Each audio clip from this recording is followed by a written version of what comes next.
Study IQ IAS, अब तैयारी हुई अफोर्डेबल। नमस्कार दोस्तों most wanted terrorist Dawood Ibrahim. Bharat में शायद ही कोई ऐसा व्यक्ति होगा जिसने इसका नाम नहीं सुना होगा, क्योंकि जिस तरह का आतंक इसने भारत में मचाया था और 1993 में जो भी कुछ हुआ था वो देश कभी भूल नहीं सकता, और इसी की वजह से ये भारत का one of the most wanted terrorist है। देखिए, आपने देखा होगा पिछले कुछ समय पहले कनाडा के अंदर कई खबरें आ रही थी कि यहाँ पर जो खालिस्तानी टेररिस्ट हैं वो मारे गए हैं, लेकिन पिछले कुछ समय से अगर आप देखोगे, स्पेशली 1-2 महीने में, तो पाकिस्तान से कई खबरें आई हैं कि भारत के जो खिलाफ काम करते हैं, भारत के ऊपर जो टेरर अटैक करते हैं, उनसे रिलेटेड कई लोगों की मृत्यु की गई है। लेकिन सबसे बड़ी खबर, इनफैक्ट मैं कल देर रात को देख रहा था, सोशल मीडिया से लेकर हर जगह ये बार बार कहा जा रहा था कि दाऊद इब्राहिम हो सकता है कि मारा गया है, वो हॉस्पिटल के अंदर भर्ती है, उसको किसी ने पॉइजन दे दिया। या आप देख सकते हो, जब मैं आज सुबह उठा तो यहां पर मीडिया में भी कई बार इस तरह की खबरें आ रही थी, that is Dawood Ibrahim hospitalized in Karachi, kept under tight security। तो इस वीडियो के अंदर इसी के बारे में हम डिटेल से चर्चा करेंगे कि एग्जैक्टली हो क्या रहा है, क्या खबर आई है, क्यों इतनी बातचीत चल रही है, इसको लेकर काफी कुछ जानने को है। चलिए आगे बढ़ते हैं, लेकिन उससे पहले ध्यान रखिएगा दोस्तों, आज से हमारा जो SIP plus success in prelims plus का प्रोग्राम स्टार्ट हो रहा है, बैच पूरा, जिसके तहत 2024 का अगर आप UPSC प्रीलिम्स दे रहे हैं और उसको क्रैक करना चाहते हैं तो ये बैच को आप ज्वाइन कर सकते हैं, जिसके अंदर पूरा जो रिवीजन होता है, प्रीलिम्स से रिलेटेड जितनी पढ़ाई होती है वो सब कुछ आपको कराया जाएगा। टेस्ट सीरीज हो गया, सिंपली आपको हमारे वेबसाइट ऐप पर जाना है या फिर कमेंट सेक्शन में लिंक है और यूज करना है कोड अंकित लाइव, ताकि आपको मैक्सिमम डिस्काउंट मिल जाए। और इसके साथ साथ आज से ही हमारा जो CSIR वाला बैच है, जिसमें कई वैकेंसी सामने आई है, वो भी यहां पर स्टार्ट होने जा रहा है। और इसके साथ साथ अगर आप MCQs अटेम्प्ट करना चाहते हैं तो मेरे इंस्टा पेज पर जाइए, वहां पर स्टोरीज में जितने भी MCQs हैं उसको आप अटेम्प्ट कर पाएंगे। चलिए शुरुआत करते हैं और सबसे पहले ये देखते हैं कि एग्जैक्टली हुआ क्या है।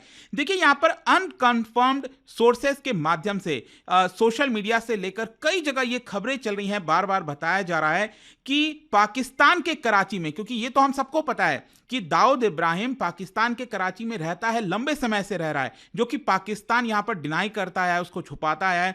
तो दाऊद इब्राहिम इस समय हॉस्पिटलाइज्ड है, हॉस्पिटल के अंदर है, और पिछले 2 दिन से, ऐसा नहीं है कि कल रात को ही वो भर्ती हुआ है, लेकिन स्पेकुलेशन बार बार यही लगाया जा रहा है कि उसको किसी ने पॉइजन दिया। अब कैसे दिया है, क्या हुआ है, क्या ये बात सच है नहीं है, मैं इसकी पुष्टि नहीं कर सकता। दीज आर जस्ट अनकंफर्म्ड रिपोर्ट, लेकिन इसकी चर्चा बहुत हो रही है अगर आप देखोगे, इसीलिए मैं इसके बारे में बता रहा हूं। इसके साथ साथ यहां पर जो रिपोर्ट में सामने आया, जो बातें बताई जा रही हैं कि उसको बहुत टाइट सिक्योरिटी के अंदर रखा गया, क्योंकि आपको समझना है कि पाकिस्तान ने इस चीज को अभी तक माना नहीं है कि दाऊद इब्राहिम उसके देश में रहता है। तो पाकिस्तान कहीं ना कहीं इस चीज को एक्सेप्ट शायद नहीं करेगा, और हो सकता है कि हमें इसके बारे में ना पता चले। अगर उसकी मृत्यु हो जाए तो कहीं ना कहीं उसको दफनाना हो या फिर जो भी कुछ होगा वो बहुत सीक्रेटिव तरीके से किया जाएगा।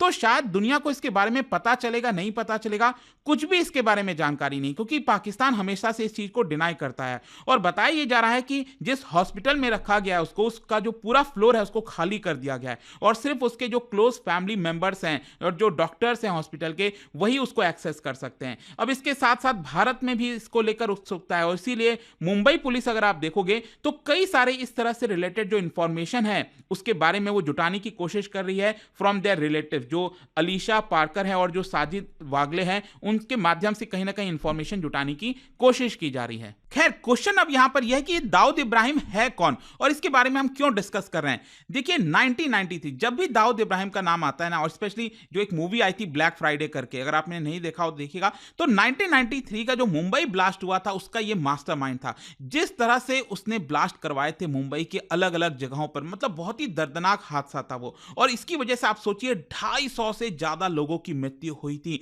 ये मैं आपको ऑफिशियल आंकड़ा बता रहा हूं। तो और इसी की वजह से क्या था कि यहां पर कई हजारों लोग जो हैं, जो आपका घरों से निकले थे, मुंबई में अलग अलग जगहों पर थे, वो यहां पर इंजर्ड हुए थे। तो इसी की वजह से क्या है कि वहीं से लेकर तब से जो है, जो इंडियन अथॉरिटीज हैं, जो हमारी इन्वेस्टिगेशन एजेंसीज हैं, वो उसको पकड़ने की कोशिश कर रही हैं। खैर, यहां पर मैं आपको बता दूं, जो कयास ये लगाए गए हैं हमेशा से कि वो पाकिस्तान के कराची में, और कराची में अगर आप देखोगे, अगेन मैं आपको मैप के माध्यम से दिखाता हूं, ये पाकिस्तान के अलग अलग प्रोविंसेस आप देख सकते हो। मैं बात कर रहा हूं सिंध प्रोविंस की। सिंध प्रोविंस के नीचे इसकी जो कैपिटल है, यहां पर आप देख सकते हो अरेबियन सी के साथ जुड़ता है, दैट इज कराची। और कराची में अगर आप देखेंगे, ये कराची का मैप आप देख सकते हो, इसका भी जो सी फेसिंग व्यू है है ना, यहाँ पर ये वाला जो एरिया आप देख सकते हो क्लिफ्टन, वहां पर बताया जाता है कि ये सीक्रेटिव तरीके से लंबे समय से रह रहा है, लेकिन जैसा मैंने आपको बताया कि पाकिस्तान ने हमेशा से इस चीज को यहां पर डिनाई किया है। खैर, यहां पर मैं आपको एक और चीज बता दूं, जनवरी में, इसी साल जनवरी में 2023 में जो उसका नेफ्यू है, उसने नेशनल इन्वेस्टिगेशन एजेंसी हमारी उनको बताया कि उसने वापस से रीमैरी किया है और अपने फैमिली के साथ कराची में रहता है। Dawood Ibrahim has a second wife, और ये सेकेंड वाइफ का नाम है मेजबीन, और उसके 3 डॉटर्स हैं, मारूख, ये आप देख सकते हो, महरीन और मजिया, और उसका एक बेटा भी है, दैट इज मोहिन नवाज। और ये सब कुछ बताया गया है। जो दाऊद इब्राहिम की जो सिस्टर है हसीना पार्कर, उनका जो बेटा है अलीशा पार्कर, उनके माध्यम से यहां पर सारी चीजें पता चली है। उसने यहां पर एनआईए को, नेशनल इन्वेस्टिगेशन एजेंसी को, इन सब चीजों के बारे में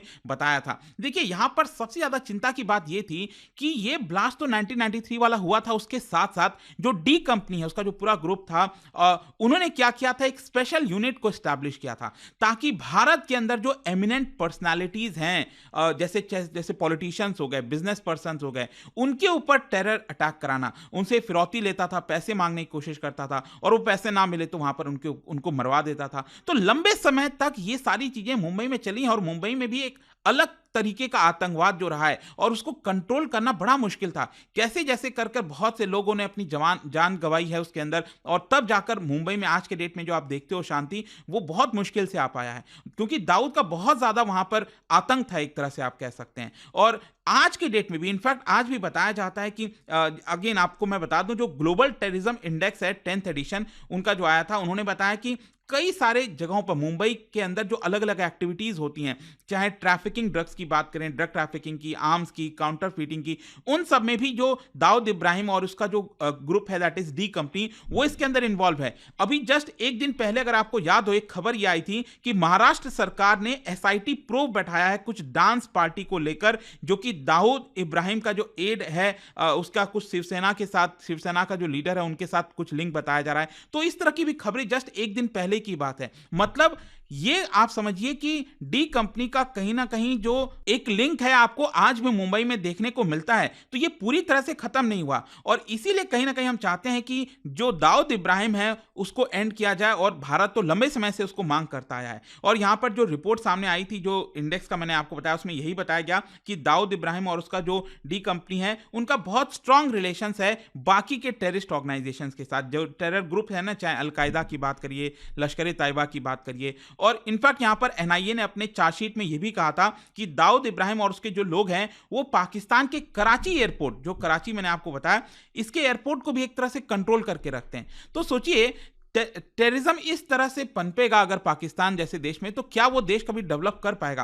खैर, जो भी है, यहां पर इंटरेस्टिंग चीज एक जानने वाली आपके लिए है, जो खबरें आ रही थी कि पिछले 2 साल से अगर आप देखोगे ना, तो पाकिस्तान में बहुत सारे लोगों को एलिमिनेट किया गया है, और वो वही लोग हैं जो भारत में आतंक फैलाने की कोशिश करते थे। इनफैक्ट बताया यह जा रहा है कि पिछले 2 साल से 1 दर्जन से ज्यादा जो टेररिस्ट हैं, वो मिस्टीरियसली मारे गए हैं। बेसिकली क्या होता था, कई सारे टेररिस्ट हैं अलग अलग ऑर्गेनाइजेशन से रिलेटेड, चाहे लश्कर तैयबा की बात करिए, हिजबुल मुजाहिदीन की बात करिए, खालिस्तान मूवमेंट से रिलेटेड जो टेररिस्ट हैं, जैश ए मोहम्मद हो गए, इन सब से रिलेटेड जो टेररिस्ट हैं वो पिछले 2 साल में मारे गए हैं। और इंटरेस्टिंग चीज इसमें यह है कि पाकिस्तान की जो सरकार है वो बहुत ज्यादा इस चीज को लेकर नहीं उठा रही है, और उसका कारण मैं आपको आगे बताऊंगा। लेकिन साथ ही साथ यहां पर आप देख सकते हो जो लेटेस्ट है, अभी लेटेस्ट राउंड में क्या हुआ है कि नवंबर के स्टार्टिंग के 2 हफ्ते में अगर आप देखोगे तो 3 सीनियर जो एलईटी और जेईएम के जो टेररिस्ट हैं, जिसमें मौलाना मसूद अजहर का सबसे क्लोज एड बताया जाता है, और एलईटी का जो चीफ रिक्रूटर था उसको शॉट डेड किया, मार दिया गया था गोली से। अब देखिए, इसमें भी जो पूरा अगर आप पैटर्न देखोगे ना, वो काफी सिमिलर है। इसमें हो क्या रहा था कि कुछ अननोन इंडिविजुअल्स मोटरसाइकिल पर आते हैं, और वो यहां पर जो अक्यूज्ड हैं, जो टेररिज्म फैलाते हैं भारत के अंदर, उनको एक तरह से मार कर चले जाते हैं। इनफैक्ट इसमें एक और चीज जानने वाली यह है कि ये पिछले 2 साल से मैं आपको बात कर रहा हूं ना, पिछले 2 साल से ये मारे गए हैं पाकिस्तान के अंदर। ये एक्चुअली सिलसिला कब स्टार्ट हुआ था वो भी काफी इंटरेस्टिंग है। देखिए, 2021 में क्या हुआ था कि जो हाफिज सईद है, हाफिज सईद आपको पता है, अगेन 2008 का जो मुंबई अटैक था उसका मास्टरमाइंड था। तो जो हाफिज सईद था उसके ऊपर एक अटैक कराने की कोशिश की गई, लेकिन हाफिज सईद यहां पर बच निकला, और तब से लेकर अभी तक आप देखोगे तो इंडिविजुअल तरीके से जो टेररिस्ट हैं उनको गोली मारकर हत्या की गई है। अब क्या हुआ है कि कुछ पाकिस्तानी ऑफिशियल्स ने, अब देखिए डायरेक्टली तो नहीं लेकिन उनका इनडायरेक्ट कहीं ना कहीं यहां पर बार बार आरोप यही जाता है कि भारत यहां पर इसके अंदर शामिल है। भारत की जो स्पाई एजेंसी है, जो रॉ हो गई, वो यहां पर यूएई के माध्यम से, जैसे गल्फ कंट्रीज के अंदर हमारे कुछ एजेंट्स हैं, उनके माध्यम से पाकिस्तान में इस तरह के लोगों को मरवा रहे हैं। लेकिन क्वेश्चन आपके मन में यह आना चाहिए कि अगर मान लो भारत इसके अंदर इन्वॉल्व है तो पाकिस्तान सरकार इसको लेकर साइलेंट क्यों है? देखो, इसका मेन कारण यह है कि पाकिस्तान डिनाई कर देता है। पाकिस्तान कहता है कि हमारे यहां तो टेररिस्ट है ही नहीं, आतंकवाद तो है ही नहीं। तो अगर मान लो पाकिस्तान इस चीज को एक्सेप्ट कर लेगा कि हाँ ये पर्सन हमारे देश में मारा गया है, तो उसको मानना पड़ेगा ना कि हाँ वो आतंकवादी उसी के देश में था। तो इसकी वजह से ये कैच 22 सिचुएशन हो गया पाकिस्तानी सरकार के लिए। क्योंकि आपको पता होगा FATF का मामला चल रहा था लंबे समय से, फाइनेंशियल एक्शन टास्क फोर्स, जिसमें उनको बोला गया था कि अगर आप यहां पर टेररिज्म के ऊपर नहीं हटाओगे अपने देश से तो हम आपको ब्लैक लिस्ट में डाल सकते हैं, ग्रे लिस्ट से ब्लैक लिस्ट में। तो कहीं ना कहीं ये जो प्रेशर था, इसी की वजह से पाकिस्तान की जो सरकार है वो इस चीज को एक्सेप्ट नहीं करती है कि हाँ ये टेररिस्ट हमारे देश में मारा गया है। खैर जो भी है, अब देखना होगा अल्टीमेटली कि दाऊद इब्राहिम की जो खबर आई है क्या ये सही है गलत है, वो समय पर पता चलेगा। बट आई होप कि इससे रिलेटेड जितनी भी चीजें थी वो आपको समझ में आ गई हैं। और जाने से पहले एक इंटरेस्टिंग क्वेश्चन, क्या आप बता सकते हो एक्चुअली आजादी के पहले अगर आप देखोगे तो 1920s में यहां पर रिवोल्यूशनरी एक्टिविटीज हुआ करती थी। तो यहां पर 3 एक्टिविटीज के बारे में है, आपको क्रोनोलॉजिकल ऑर्डर में उसको अरेंज करना है। और इसका राइट आंसर आप सबको पता है, मेरे इंस्टाग्राम पर तो मिलेगा ही, वहां पर अगर आप नहीं, कोई बात नहीं, टेलीग्राम से ले सकते हैं इसका सही उत्तर। मैं कई सारे जो MCQs हैं वो यहां पर स्टोरीज में डालता रहता हूं। बाकी अगर आपको PDF चाहिए तो टेलीग्राम पर आइए, अलग अलग सोशल मीडिया पर आप जुड़ पाओगे। और जैसा मैंने आपको बताया, UPSC की अगर आप तैयारी करो, आज से हमारा जो SIP+, डोंट फॉरगेट दैट, अगर आप प्रीलिम्स क्रैक करना चाहते हैं, you can join this batch by using the code Ankit live. I hope कि वीडियो आपको पसंद आया होगा। मिलता हूं आपसे next time. Till then, thank you very much, see you soon. Study IQ IAS, अब तैयारी हुई अफोर्डेबल।